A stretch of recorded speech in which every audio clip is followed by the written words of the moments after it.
Couple of things before we do up those downs for this week's episode of AEW Dynamite. AKA winter is coming, AKA now winter has passed. No, let's not even worry about it. And the first is that, of course, yesterday, Pat Patterson passed away. Hit me like a ton of bricks. I'm sure it hit you like a ton of bricks too, especially if you've been watching wrestling for ages. He's just always been there. Just go listen to the outpouring of love for pretty much every wrestler on the planet. They all thought he was great. He also came up with some of the most creative finishes for matches ever, and he invented the flipping Royal Rumbles. Of course, thoughts and feelings with his friends and family. 2020 can be the worst. And my point too is that, just to give away what I'm about to discuss, I think that last night's AEW Dynamite Winter is Coming, Winter is Gone, Where the Hell has Winter Been? Was my favourite show of the year. I'm not kidding, I'm very easily pleased, but strap yourself in, because we're about to throw some positivity right into your face. But let's up those downs.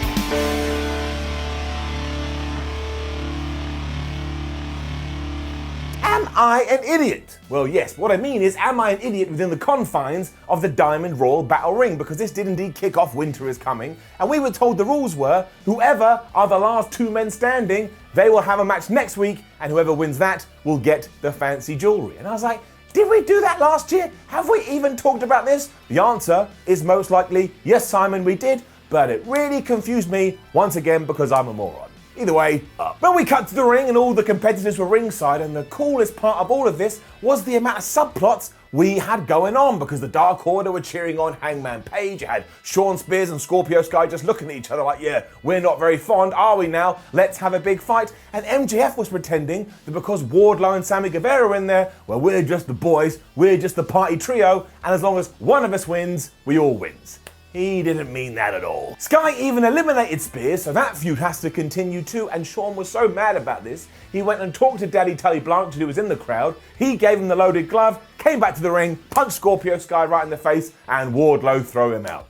And now we have a reason to do this again. And going back to all the stuff with the Dark Order, they even saved Hangman Page at one point. They caught him so he wouldn't crash into the mat. And when they were all leaving, he followed them down the bad guy entrance tunnel. And just to give you a little bit of something extra too, Matt Hardy, who by the way was booed throughout all this, he was the dude that took the cowboy out. And I will tell you this, if we're about to do Matt Hardy versus Hangman Adam Page, I will plug myself into that, because you've got a hero, a legend, a veteran taking on a dude that obviously down the line is probably going to be the face of AEW. If he beats him, that just works. It was then time for Miro to go all crazy, and he ran wild, probably thinking about Warzone at the same time. And then my brain said to me, Simon, I don't know what's going on right now, but whatever you are witnessing is something that you are very much into. Now, 9 times out of 10, that is ice cream, but here it's because the former Rusev went face to face with Wardlow, and yeah, I was like, man, I want to see that fight. Because it's all about two hosses slapping meat, and that always sounds terrible, and it was the Inner Circle, all three of them, that threw Miro out of there, so I guess we have to go back to that to some point too. It also meant that we were now down to this trifecta, as well as Jungle Boy and Orange Cassidy, and as Sammy Guevara and Jungle Boy were fighting on the apron, very smartly, MJF snuck up, and he only touched Jungle Boy,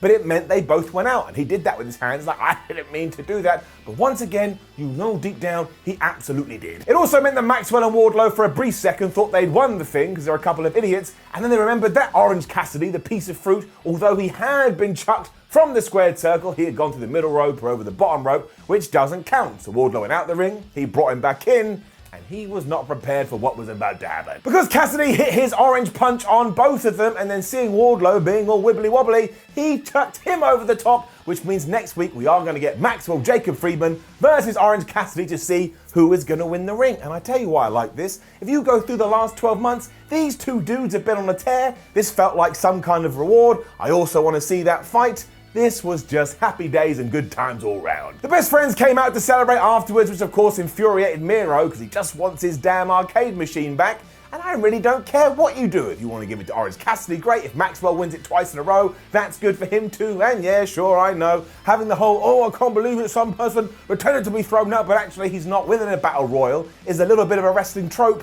But if we're going to get into wrestling tropes, we will be here all day, and I got stuff to do. And I'm also totally sure that in 2021, Chris Jericho is going to become a good guy. But as we're still in 2020, he is an absolute asshat. And as he took on Frankie Kazarian here in a how the hell do we still manage to wrestle like younger dudes, even though we're not younger dudes, he just took every shortcut he could. Up. I mean, he just poked Kaz right in the eye as soon as he was worried about his own momentum.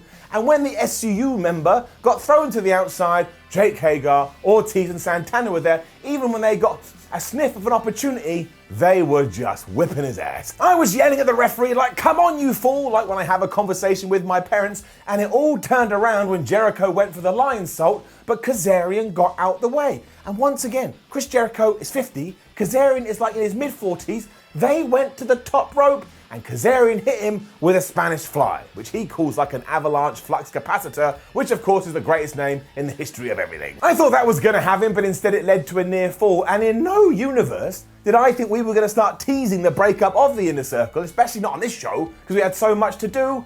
But my word, we did. Because Kazarian decided to lock Jericho in his own walls of Jericho. It's like, oh, he's using his own move, can you believe it? When Maxwell Jacob Friedman, fresh off that Rumble, came out and he had the white towel in his hand, much like in his feud with Cody, and he was ready to chuck it in because he was worried about his leader's safety. Yeah, right, bullshit. This all stopped when Sammy Guevara was able to rip that away from him, but when Jericho looked up, he saw Sammy Guevara with the towel, so now he's annoyed at him. Kazarian and the champion then traded cradles, and I had a little bit of a worry. I was like, oh no, it's going to end with the most devastating move in all of sports entertainment, but it didn't. After this hadn't worked, both men got to their feet, Jericho smashed him with the Judas effect, 1, 2, 3, he had been victorious. So not only was this a really solid match, but it meant as soon as we were done, Sammy Guevara and MJF were arguing, and this really pissed off Chris Jericho like a father whose sons and kids just won't get along. So he got a microphone, he told them all to calm down and gave them an ultimatum. He said, you've got 1 week to get this all together, and if you don't, I'm turning this car around and the Inner Circle is done.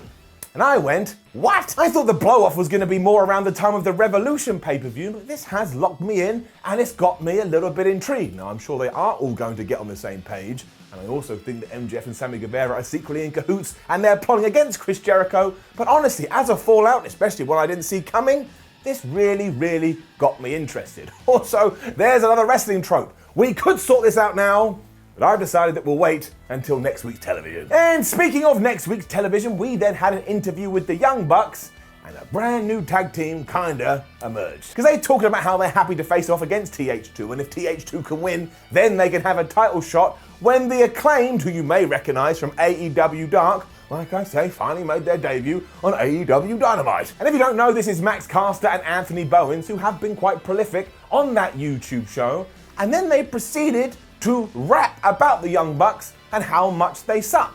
Because that's obviously what you would do in any normal scenario. And Matt Jackson even went, wait a minute, I'm pretty sure this gimmick has already been done. John Cena. TH2 then attacked Matt and Nick Jackson because I'm going to assume they weren't enjoying the tunes before everybody was saved by SCU. AEW does this so well. You now have presented about 5 or 6 different pathways you can head in with the tag team division, and it always keeps you guessing. So you choose your own path. Well, no, you don't. Tony Khan chooses your path. If Tony Khan is watching, hi. Britt Baker was then taken on Layla Hirsch, and the first thing we saw was an interview with Britt Baker where she told Layla to go back to Russia. It really made me chuckle. Britt Baker is one of the best characters of 2020. It was also so good straight away because even though Britt had been an absolute numpty, Layla Hirsch just out-wrestled her in the early going. Like the dentist even hit a DDT at one point and Layla was like, how you think that can touch me? And she continued to whip her around the ring. Smashed a German suplex that screwed up Britt Baker so much she rolled out of the ring to talk to Rebel, and then as soon as Layla was diving towards her, do you know what Britt Baker did? She used her supposed friend as a shield. I love Britt Baker. Britt Baker is so damn entertaining. She has no redeeming qualities. And there was no way that Baker was going to lose this. You could just feel it in your bones. We had to do something to protect Layla Hirsch because she has all the upside in the world. So of course we went back to that classic distraction. Rebel was jumping around going, hey, look at me, look at me. And it caused all this fracas and it allowed Britt Baker to lock in the dentist claw, which is not what it's called, but I'm calling it, and very sadly, that was that. A massive brawl then broke out, however, because Thunder Rosa run down. Understandably, she's really mad with Baker. And then Rebel was getting involved, and Layla Hirsch obviously mad at Rebel. She was throwing fists. So much like all that tag team stuff, we have laid out the paths again. This was much better for the women's division. And honestly, Layla Hirsch, she should be pushed to the moon. Screw the moon, Vase. And then it was Cody Rhodes and Darby Allin versus Powerhouse Hobbs and Ricky Starks. This was great. The message from the back is clearly to make Powerhouse Hobbs into a monster, so Darby Allin sold for him like he was an actual dinosaur. I mean, he was ping-ponging around the place, and once they had beaten him down, they cut the ring off. Team Taz was in control. It led to a great hot tag for Cody, who did indeed run wild, and then that damn Taz, acting like he was the third man, wink, wink, nudge, nudge, he popped up on the apron. Cody had to look at him, and when he turned back around, Ricky Starks just raked at his eyes. And I was like, raking at his eyes? Have we learned nothing from Rey Mysterio? Thankfully, Darby had used this time to recover, and after Cody had just dived at Powerhouse Hobbs, he hit the coffin drop onto Ricky Starks and kind of incredibly got the 1-2-3. Now, I would have had Team Taz win because I feel like they would have benefited more, but there is a nice sort of narrative here that Ricky Starks could never beat Darby Allin. Also, who cares about any of this? Because what happened next, and I mean it, was the best thing that has happened in all of 2020. Even beyond wrestling, just in Simon Miller's life. Because everybody, as well as Brian Cage, was just beating up everyone, including Arn Anderson and Dustin Rhodes, who had come out to try and calm this down.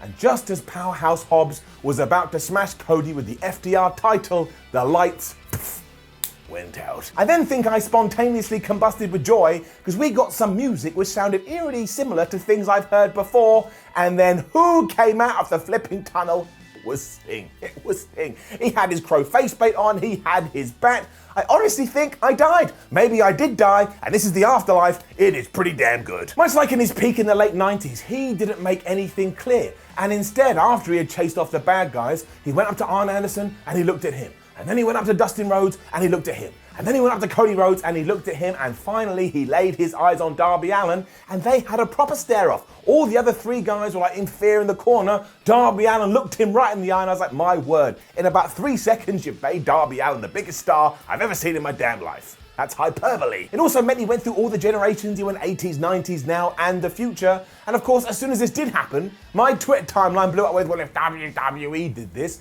WWE did do this in 2014. It kicked ass then, and flippin' hell, it kicked ass now. That's how the segment ended when it was announced that Sting has signed a full-time deal with the company. I was like, is he gonna wrestle? My excitement gland was in overdrive, and I had to take my face and I had to just plow it into some water. I said Feist, then my face. My face, everything was going into a cold bucket. I love all of this kind of stuff though, regardless of the promotion, and let's face it, there are similarities between Sting and Darby Allin. AEW has been teasing that for ages, but it was also just one of those returns that you could only do because of the nostalgia. Honestly, I almost cried, I was all tingly, being the biggest wrestling nerd ever, to the point, it doesn't just get an up, it doesn't just get a golden up. I don't even know if I've done this before, it gets a diamond up. If you didn't like it, that is fine. I liked it so much, I've watched it 5 times. I am a fool, and I don't care. And sure, maybe he could have arrived a little bit earlier and scared everyone, which would have stopped Team Taz from losing, but I will say this, AEW usually 9 times out of 10 gives us clean finishes, and I ain't ever gonna get mad about that. Because really, I've had enough of the whole distraction, DQ, the most devastating move in all of sports entertainment, oh my gosh, that's guys on the apron, oh, I can hear wrestlers' music and I forgot that I'm meant to be in a match, kind of nonsense. Sometimes it's just nice to know, hey, that guy is in the victory books. Still, I was giddy after this. Giddy, my new gimmick. Giddy Simon Miller, the GSM. Sheeta was then being interviewed in the back, and she legged it when she thought Abaddon was near. I laughed. She was cutting a promo saying she wasn't scared at all, but as soon as she did hear some loud noises, she was just like, you know what, let's do this interview another time, I have to go. Now I get it, she's your babyface, she shouldn't be scared, but I don't actually agree with that. If you have a character that's meant to be terrifying, you have to be a little bit intimidated, otherwise, why have the character? I even thought that when Seth Rollins went up against The Fiend, and as I was told over and over again, I was wrong. Well, I tried. Following that was a great promo by Jon Moxley, which felt even more important given what was about to happen. I mean, he may as well have just looked at the camera and gone, hey, remember that guy I used to be? I am so much better now. I am one of the most important wrestlers on the planet, and it's time to go to war. And I wasn't let down either. In fact, I was surprised beyond words, and the sheer possibilities that this gives us made me feel all tingly in my tum-tum. Because it was the AEW World Championship match between Kenny Omega and Jon Moxley, and for the first time I think ever, on a non-retro ups and downs. I mean, it doesn't really count because obviously Sting got the diamond up, which is completely different, but I can't help it. I just thought this was so well put together, it's getting a golden up. That's right, 2-on-1 show, I will be disabling my social media for the day. We also had Don Callis on commentary for the second time. Why has he come back? That's very odd, and we were told that TNT has agreed if this match needs to go beyond the show running time, because it has a 60-minute time limit, we will just hang with it. Now, that was never going to happen, but I like when these things get addressed. When the two squared off, I felt properly ready too, like this was a serious main event, and even though Jon Moxley went for the guillotine choke right away, they then started to wrestle. I love it when wrestlers do that. They remind us of, like, the basis, the foundations, but of course before long, they're on the outside, and they were throwing each other into and over barricades. This is just one of those matches as well you need to go and watch. You need to turn your phone off, you need to shut down the rest of your life, and you just need to embrace it because it tells such a good story. I mean, at one point, Jon Moxley had the thing won, or at least it looked that way. He hit Kenny Omega with the paradigm shift, but he was so wound up by the feud and everything that's happened, including when he was attacked, which the commentators reminded us, he just started throwing chairs in the ring as if he'd lost his damn mind. When they were all set up too, both Kenny Omega and Jon Moxley just sat on them as well. I realised it was like I was being on holiday. I was having a good time, especially because after they had just punched each other in the face really hard, Kenny Omega ran at Mox and kneed him right in his skull. If you had told me, oh, by the way, his head had just imploded, I would have gone, yeah, I know, I saw it. It led to another paradigm shift down the line, which Omega kicked out of, and we must have done a great job with that move, because I went, what? I didn't see it coming, even though it has been kicked out of before. And then as Moxley was diving out the ring, Kenny Omega hit him with a V-trigger in midair. And I just threw my hands in the air and went, oh, they want to die. They really didn't care. Kenny then sent the internet into meltdown as he hit the Okada dropkick and even did the Rainmaker pose, you can just imagine. And then when we were back on the outside, Jon Moxley hit another paradigm shift, but this time he did it into a heater. And yeah, Kenny Omega did land very awkwardly on the floor, to the point everyone got worried, everyone got scared, especially Don Callis on commentary. Now, the only person that wasn't really into this was Jon Moxley, because much like John Cena in 2011, he had decided that somebody's got to win this fight. So he grabbed Kenny Omega, he took him back in the ring, and he just started to punch him in the face over and over like he was baking a cake. Callis then got on the microphone and voiced his concern, so Moxley took him out, but when he turned around, Kenny now had the microphone, twonked him right in the head, busted Jon Moxley open, V-triggered him around about 57,901 times, then smashed out the one-wing angel, and if you can believe it, down in your socks, pinned him for the 1-2-3. We have a new AEW World Champion, but something fell off. Because Omega and Callis then celebrated together, they ran away through the backstage area. Tony Khan said, well, this is a pile of bullshit. The AEW roster was really mad, and as Alex Marvez caught up to them and went, what the flip is going on?